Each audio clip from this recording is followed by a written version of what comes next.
Today on Fox News' Fox and Friends, we learned a little bit more Republican history. Republican history. Turns out that unbeknownst to everybody else on the planet, Japan at some point in its past experienced a communist revolution that upended the empire at some point before 1945, when they eventually surrendered in World War II. Thank goodness for all of the patriotic Americans that stemmed the red tide that was flowing forth from communist Japan. The context of their discussion was that the Friends were responding to New York Governor Andrew Cuomo's comments at a recent bill signing where he said that, quote, "We're not going to make America great again. It was never that great. We have not reached greatness. We will reach greatness when every American is fully engaged," unquote. Now, whether or not you agree with that statement that America was never that great, his meaning was very clear. We have an ongoing history of not fully and meaningfully permitting all Americans to participate in this experiment in democracy. Power was originally given only to land-owning white men. And in the course of our 242 years of existence, we still have far to go to level the playing field. Enter Fox and Friends, whose hosts absolutely weren't going to have it. Fox News, where even the mildest criticisms of America's record will trigger illogical, overreactive, and over-emotional responses so profoundly triggered was Miss Ainsley Earhardt, one of the Friends, that she goes on to say this. You know, we defeated communist Japan, radical Islamists.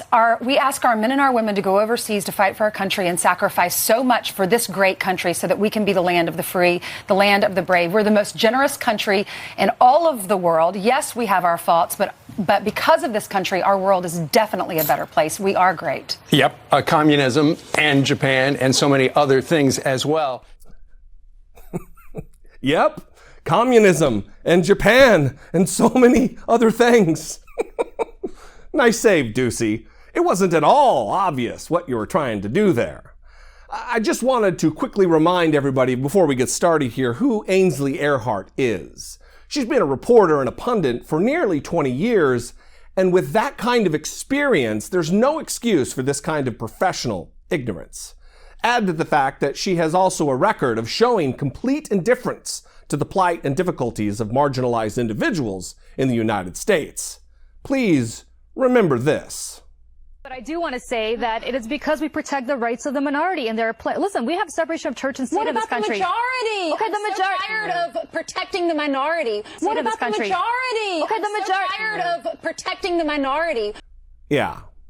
What about the majority? I'm sick and tired of caring about the minority. Well, on to the subject at hand.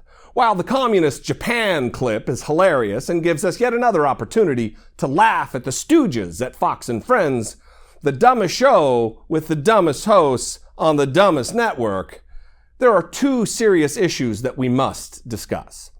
The first, of course, is the ubiquitous, disturbing, and negligent way that those on the right throw around terms like communist, socialist, or any other number of triggering scare words.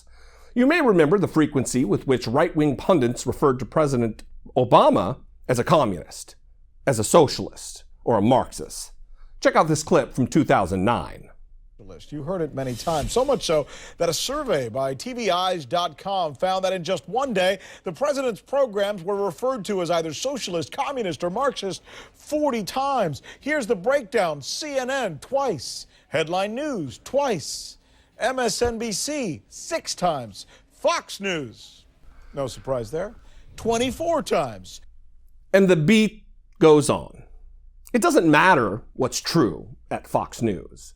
What matters is what will elicit an emotional reaction in viewers. Feelings, not facts. That's the currency at Fox News. The second problem, of course, is the absolute inability of the American right to meaningfully concede any ground on America's mistakes or the existing problems of our society today.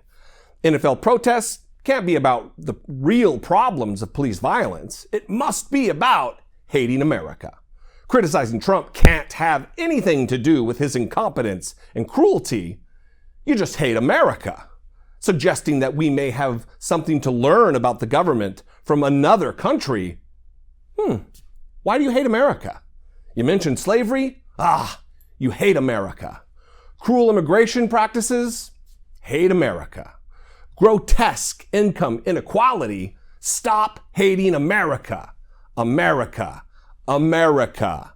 Rah, rah, rah. It's fake patriotism. We know the truth. America has a mixed record.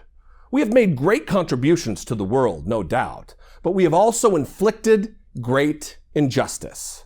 We have helped liberate many of the oppressed in this world, but we have also done some oppression. We have created and we have destroyed. What's most beautiful about America is the promise and the idea that we convey, not its complicated record. Look, I'm a patriot, but patriotism doesn't mean blindness to our faults and tolerance of our misdeeds, any more than, by way of analogy, loving someone with a serious addiction makes tolerating that addiction necessary. We have work to do. Americans, you know it. I know it. And notwithstanding Ainsley Earhardt's meltdown over this undeniable fact, we need to be willing to take criticisms, learn from our mistakes, and make America better. And we do that by looking forward, not retreating into the past.